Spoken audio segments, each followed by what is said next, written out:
آپ سبھی کا خیر مقدم ہے آپ کے اپنے official YouTube channel Chowk and duster academy میں ایک بار پھر سے امید ہے آپ لوگ خیر و عافیت سے ہوں گے اور اپنے گھروں میں جو ہے وہ ایگزام کی تیاری جو ہے وہ کر رہے ہوں گے۔ تو آج کے سیشن میں آپ لوگوں کے سامنے ایک اہم ٹاپک کے ساتھ میں حاضر ہوا ہوں۔ حالانکہ آپ لوگ بخوبی جانتے ہیں کہ چوک اینڈ ڈسٹر اکیڈمی پہ آپ لوگوں کے لیے جو ہے وہ تیاری کرائی جا رہی ہے اور اس کے ساتھ ساتھ جو کانٹینٹ ہے وہ بھی جو ہے وہ کافی اچھا ہے، ایسا جیسے ہمیں فیڈ بیک مل رہا ہے۔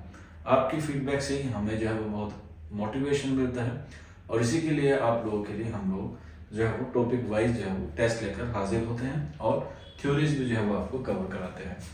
تو اس سے پہلے ہم نے کافی سارے ٹاپکس جو ہے وہ کور کر لیے تھے، لیکن آج کا جو ہمارا موضوع ہے وہ بہت خاص ہے اور خاص ہونے کے ساتھ ساتھ بھی یہ کیا ہے، ایک مشترکہ ٹاپک ہے اور یہ جو ہے وہ آپ کے امتحان میں آتا ہی آتا ہے یہاں سے۔ حالانکہ کسی سبجیکٹ میں یا کہہ سکتے ہیں کسی امتحان کے سلیبس میں یہ مینشن بھی نہیں ہوتا، لیکن اگر سوال آ بھی جائے تو اسے جو ہے وہ نہ کہہ سکتے ہیں گریز نہیں کر سکتے ان سب چیزوں سے، لیکن پھر بھی ہمیں جو ہے وہ ساری چیزوں کو انالائز کرتے ہوئے ایک اچھی طریقے سے کیا کرنا ہوتا ہے، پریپیئر کرنا ہوتا ہے۔ آپ لوگ پیچھے دیکھ بھی رہے ہوں گے بورڈ پہ آج ایک شاندار ٹاپک ہے جو آپ کے آنے والے امتحان میں آ سکتا ہے، U P L T grade میں بھی آ سکتا ہے، اس کے علاوہ جو ہے وہ DSSS بھی TGT اردو میں بھی آ سکتا ہے، NVS میں بھی آ سکتا ہے۔ اگر آپ لوگ جامعہ علی گڑھ یا JNU جسے ہم لوگ CUET انٹرنس ٹیسٹ کے نام سے جانتے ہیں، اس میں بھی جو ہے وہ آ سکتا ہے۔ کہہ سکتے ہیں کہ یہ ایک ایسا ٹاپک ہے جو آپ کے کسی بھی امتحان میں جو ہے وہ آ سکتا ہے۔ آپ لوگ اگر ان کسی بھی ایگزام کی تیاری کر رہے ہیں جو میں نے آپ کو بتایا، تو آپ کے لیے آج کا سیشن جو ہے وہ بہت شاندار ہونے والا ہے۔ اگر آپ یہ لیکچر دیکھ رہے ہیں اور سن رہے ہیں تو آپ لوگ پین اور پینسل لے کے ضرور بیٹھے گا، کیونکہ پڑھنے کا طریقہ یا پڑھنے کا جو سینس ہوتا ہے وہ تبھی ہوتا ہے جب ہم لوگ کسی چیز کو جو ہے وہ پورے فوکس کے ساتھ پڑھتے ہیں۔ ایسا نہیں ہے کہ ہم لوگ کھانا کھا رہے ہیں یا کہیں ٹریول کر رہے ہیں یا مان سکتے ہیں کچھ کام کر رہے ہیں اور ہم نے لیکچر لگا دیا اور اس کے بعد جو ہے اس کو سن لیا، تو اس سے جو ہے وہ نقصان ہوتا ہے، کیونکہ ہمارا جو مائنڈ ہے وہ ڈائیورٹ ہو جاتا ہے، یعنی کہ وہ ایک طریقے سے چیزوں کو صحیح طریقے سے نہیں سمجھ پاتا۔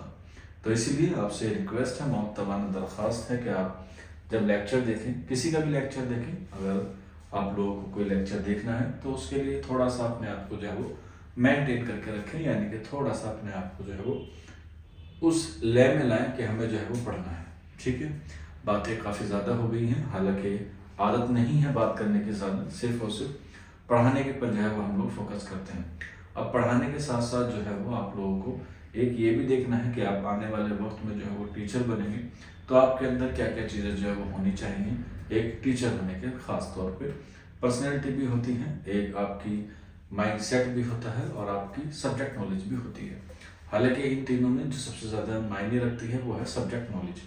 تو آپ لوگ ہمارے چینل پہ آئے ہیں تو امید ہے آپ لوگوں کو جو ہے وہ اچھی نالج جو ہے وہ ہم لوگ پرووائڈ کریں گے، ایسا ہمارا ماننا ہے۔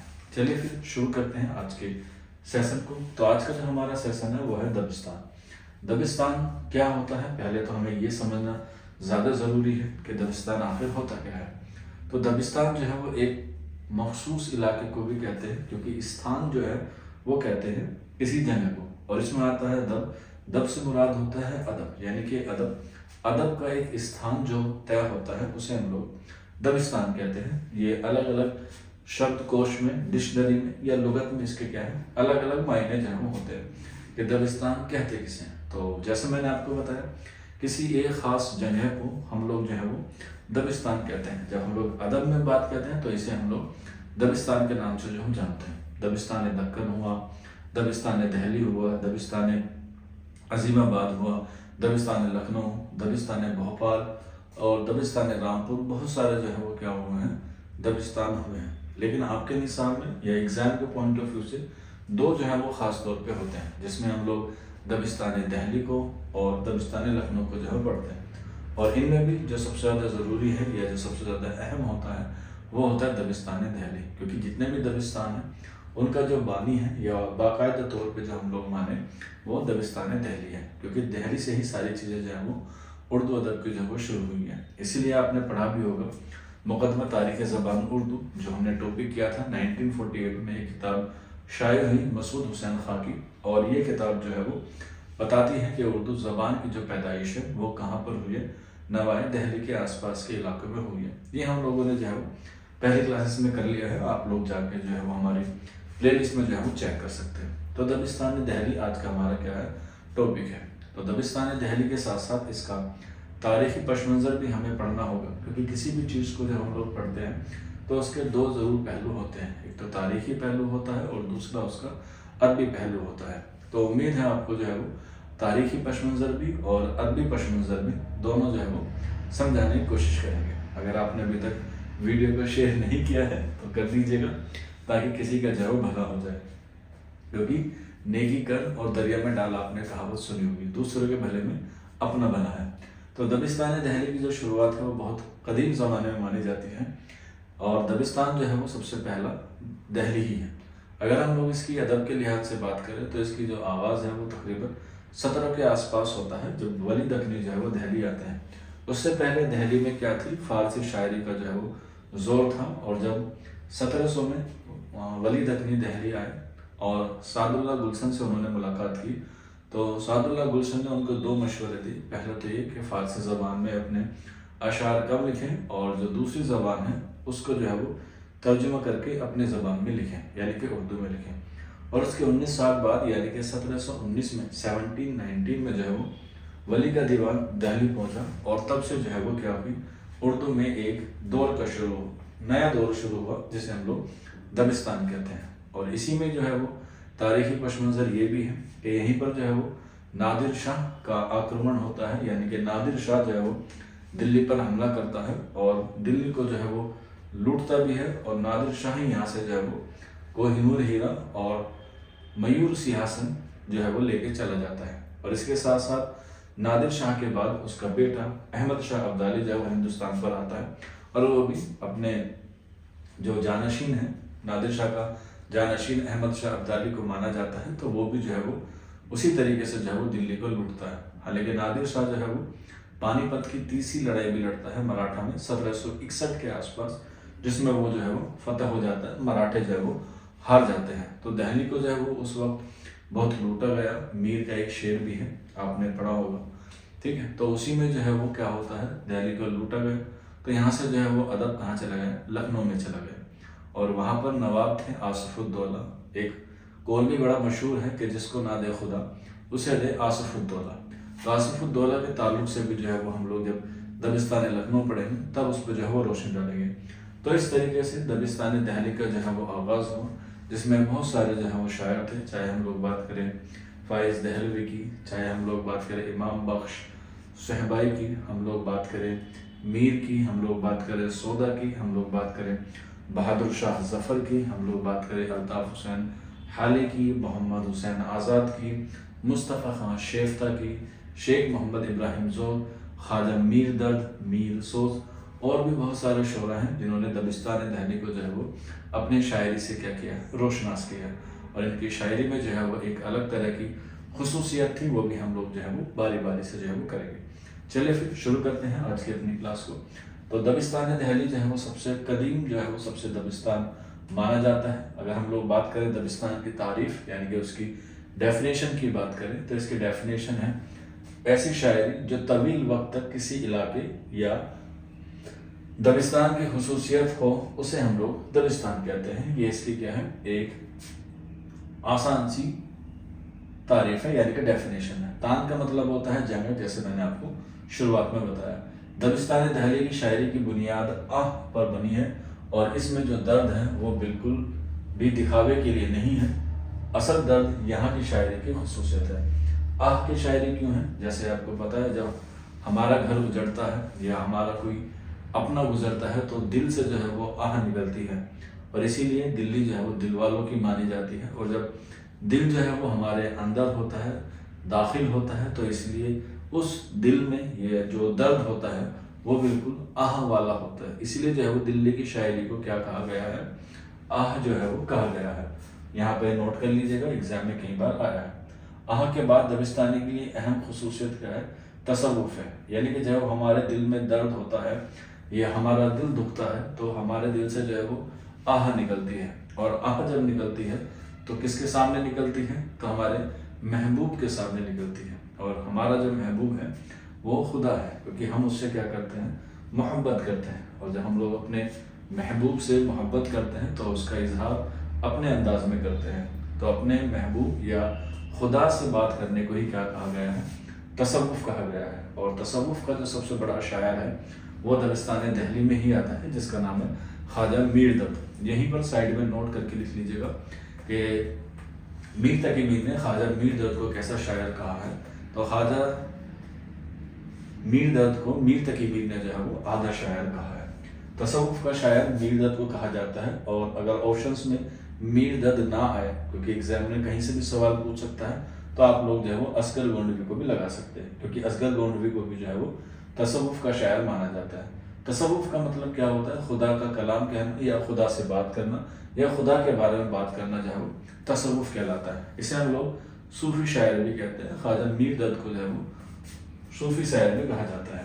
میر تقی میر نے دبستان دہلی کی شاعری میں ایک نیا رنگ ڈالا، اور وہ تھا عشق۔ عشق بھی دو طرح کا ہوتا ہے، ایک ہوتا ہے عشق حقیقی، اور ایک ہوتا ہے عشق مجازی۔ عشق حقیقی وہ جو ہم لوگ خدا سے کرتے ہیں یا نبی سے کرتے ہیں، اسے ہم لوگ عشق حقیقی کہتے ہیں، کیونکہ جو حقیقت میں ہوتا ہے۔ اور عشق مجازی وہ ہوتا ہے جو ہم لوگ کسی انسان سے کرتے ہیں، کسی چیز سے کرتے ہیں، تو الگ الگ طرح کے کیا ہوتے ہیں؟ اس کے پیرامیٹرز ہوتے ہیں۔ تو عشق کی بات کریں تو عشق جو ہے وہ میر تقی میر نے بتایا ہے، عشق حقیقی اور عشق مجازی دو طرح کے ہوتے ہیں، جیسے میں نے آپ کو بتایا۔ میر تقی میر نے عشق مجازی اور عشق مجازی پر روشنی ڈالی ہے، یعنی دنیا میں عشق وہ مرد بھی ہو سکتا ہے اور عورت بھی ہو سکتی ہے۔ جیسے میں نے آپ کو بتایا عشق حقیقی خدا سے ہوتا ہے، اور عشق مجازی جو ہے وہ دنیا میں ہوتا ہے۔ اب وہ کسی مرد سے ہو سکتا ہے، کسی عورت سے ہو سکتا ہے، یا کسی جو ہے وہ چیز سے بھی ہو سکتا ہے۔ اس لیے دبستان دہلی میں جو محبوب ہے وہ مردانہ بھی ہوتا ہے۔ یہ بات آپ لوگ نوٹ کر لیجیے گا۔ اس کے بعد میر تقی میر دہلی کے ایک شاعر بھی ہیں۔ عشق مجازی مرد بھی ہو سکتا ہے، عورت بھی، یہ میں نے آپ کو بتا دیا۔ مرزا سودا دبستان دہلی کے پہلے شاعر ہیں، ان کے بعد میر تقی میر آتے ہیں، کیونکہ سودا کی پیدائش 1712 میں ہوئی ہے، اور میر تقی میر کی 1720 یا 1722 کے آس پاس ہوئی ہے۔ سودا کا تعلق جو ہے وہ قصیدہ نگاری سے ہے۔ آگے بڑھتے ہیں۔ پھر خواجہ میر دت اور ان کے میر سوس، یہ چاروں شعراء کرام ایک ہی زمرے میں آتے ہیں۔ نکات الشعراء میں میر تقی میر نے 103 شعراء کا ذکر کیا ہے۔ میر تقی میر جیسے میں نے آپ کو بتایا دبستان دہلی کے ایک اہم شاعر ہیں، ان کا ایک تذکرہ ہے نکات الشعراء، جو 103 شعراء یا 103 شاعروں کے بارے میں جو ہے وہ ذکر کرتا ہے، اور اسی کے بارے میں جو ہے وہ بات کی گئی ہے نکات الشعراء میں۔ اور نکات الشعراء میں ہی میر تقی میر نے 3.25 شاعروں کا جو ہے وہ ذکر کیا ہے، جس میں پہلا نام سودا کا آتا ہے، دوسرا نام میر تقی میر کا آتا ہے، تیسرا نام جو آدھا شاعر ہے خواجہ میر دت، اور چوتھا شاعر جس کو میر سوز کہا جاتا ہے، اور ان کو پاؤ شاعر کہا ہے میر تقی میر نے۔ نکات الشعراء میں ان کے حساب سے میر کے زمانے میں 3.25 شاعر دہلی میں موجود تھے، جیسا دبستان دہلی میں بتایا گیا۔ میر نے خود کو اور سودا کو مکمل شاعر، درد کو آدھا شاعر، اور سوز کو جو ہے وہ پاؤ شاعر کہا ہے۔ دبستان دہلی کی وہ خصوصیت جن سے ان کے شعراء کو پہچانا جا سکتا ہے وہ مندرجہ ذیل ہیں۔ دبستان میں داخلیت پر سب سے زیادہ زور دیا جاتا ہے۔ اب یہ داخلیت کیا ہوتی ہے؟ میں نے شروعات میں آپ کو بتایا تھا کہ اس میں جو ہے وہ کیا ہوتا ہے کہ دل سے جو ہے وہ آہ نکلتی ہے، اور جب آہ نکلتی ہے تو دل سے نکلتی ہے، اور دل کہاں ہوتا ہے؟ ہمارے جسم کے اندر ہوتا ہے، اور جو چیز اندر ہوتی ہے اسے ہم لوگ داخلیت کہتے ہیں۔ تو دلی کی شاعری میں کیا تھی؟ ایک داخلیت تھی، یعنی کہ جو درد تھا، جو غم تھا، وہ بالکل اندر سے نکلتا تھا۔ داخلیت میں درد و غم اور آہ کی شاعری پائی جاتی ہے، اور اس کی دلیل یہ ہے کہ دہلی کو بہت مرتبہ لوٹا گیا، اس لیے یہاں کی شاعری میں آہ کا اثر نمایاں ہے۔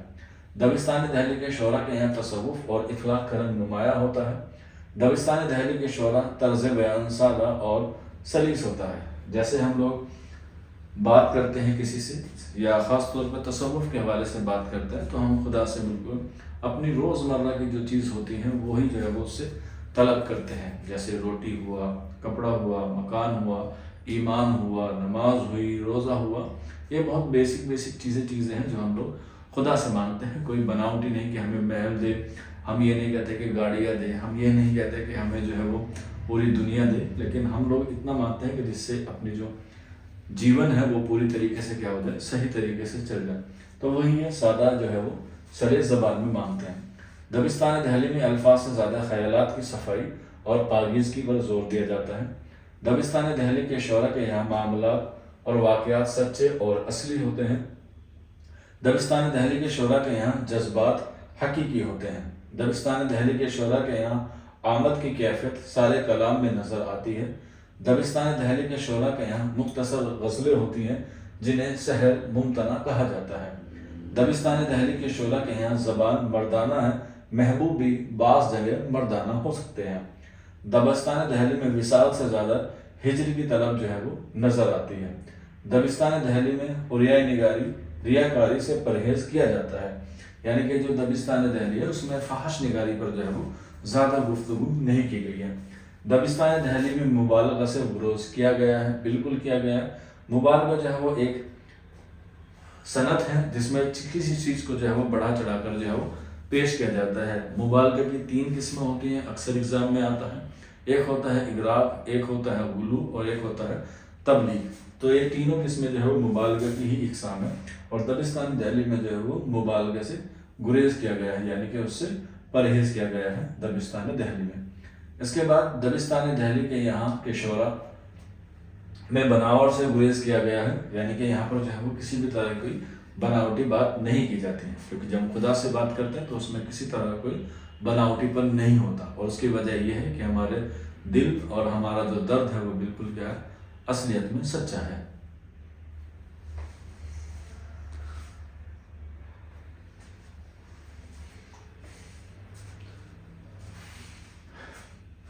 تو یہ کچھ باتیں تھیں جو دبستان دہلی کی خصوصیت تھی. اس کے علاوہ جو ہے وہ کچھ اور اہم پوائنٹس ہیں. 1719 میں پہلے دبستان دہلی میں فارسی زبان کا استعمال ہوتا تھا، جو میں نے شروعات میں آپ کو بتا دیا. 1719 میں ولی کا دیوان دہلی پہنچا تو زبان اردو آ گئی اور سادہ اور سلیس استعمال کی جانے لگی. دبستان دہلی کا دوسرا دور شروع ہوتا ہے جس میں شاہ نصیر، غالب، مومن اور ذوق اہم شاعر ہیں. غالب، ذوق اور شاہ نصیر یہ تینوں ہی بہادر شاہ ظفر کے استاد ہیں، کیونکہ دبستان دہلی میں بھی جو ہے وہ الگ الگ وقتوں میں جو ہے وہ الگ الگ شاعری ہوئی ہیں. اسی لیے ترقی پسند تحریک کا آپ نے سنا ہوگا جو بعد میں منظر عام پر آئی، اس میں بھی جو ہے وہ ادب برائے زندگی کے حوالے سے کہا گیا ہے. اور ادب جو ہے وہ وقت کے ساتھ بدلتا ہے. پہلے آپ جب اردو پڑھتے ہوں گے تو ظاہر سی بات ہے اسکول میں جاتے ہوں گے، کالج میں جاتے ہوں گے، ابھی بھی جاتے ہیں، لیکن اب جو ہے وہ موڈ آف ٹیچنگ یا کہہ سکتے ہیں موڈ آف اسٹڈی جو ہے وہ تبدیل ہو رہا ہے. اب آپ لوگ اپنے گھر میں رجائی میں بیٹھ کے ہاتھ میں جو ہے وہ چائے کا گلاس لے کے یا کافی کا گلاس لے کے اس کلاس کو دیکھ رہے ہوں گے اور بڑے لطف سے جو ہے وہ پڑھ رہے ہوں گے. کیونکہ جب ہم لوگ کسی چیز کو اچھی طریقے سے پڑھتے ہیں یا کسی چیز کو پڑھنے کی کوشش کرتے ہیں اور ہمیں جب اس میں انٹرسٹ آتا ہے تو اس میں جو ہے وہ کافی جو ہے وہ دلچسپی آتی ہے. اور وہ یہی ہے کہ ٹیچنگ یا پڑھانے کا جو طریقہ ہے وہ کیا ہو گیا ہے، تبدیل ہو گیا ہے. پہلے آپ لوگ دیکھ سکتے ہیں ہم بھی جو ہے وہ بورڈ پہ یا وائٹ بورڈ پہ یا اسکرین ریکارڈ سے پڑھا دیتے ہیں، لیکن آج الحمدللہ ساری چیزیں ہیں آپ لوگوں کے پیار سے. اور آج یہ ہیڈ فون اور یہ مائکس پیچھے اسمارٹ بورڈ ہے، تو یہ بھی کیا ہے وقت کے ساتھ چیزیں جو ہے وہ تبدیل ہو رہی ہیں، کیونکہ ہمیں بھی جو ہے وہ اس طریقے سے کیا ہونا ہے، ڈیولپ ہونا ہے. ڈیولپ ہونے کا مطلب یہ نہیں ہے کہ آپ اپنے کلچرز، اپنے کسٹمز، اپنی جو رسم و رواج ہے انہیں بھول جائیں. چیزیں ڈیولپ کے لیے کی گئی ہیں تو آپ لوگ ان کو جو ہے وہ ڈیولپ کے لیے استعمال کریں، لیکن اپنی جو جڑیں ہیں وہ کیا رہیں، مضبوط سے پکڑے رہنا چاہیے. آئیے بات کرتے ہیں پھر آگے. دبستان دہلی کے آخری دور میں بہادر شاہ ظفر، مصطفیٰ خان شیفتہ، حالی، داغ دہلوی اور محمد حسین آزاد کا جو ہے وہ نام آتا ہے. 1857 کی غدر کے بعد دبستان دہلی اجڑنے لگا اور اپنے اختتام پر پہنچا.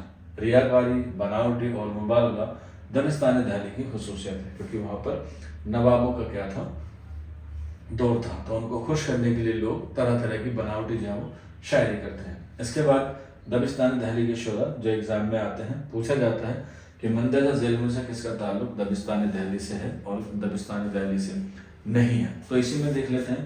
میر تقی میر کا نام آتا ہے، شاہ نصیر کا آتا ہے، بہادر شاہ ظفر کا آتا ہے، مرزا محمد رفیع سودا، مصطفیٰ خان شیفتہ، مرزا غالب، خواجہ میر درد، مومن خان مومن، الطاف حسین حالی،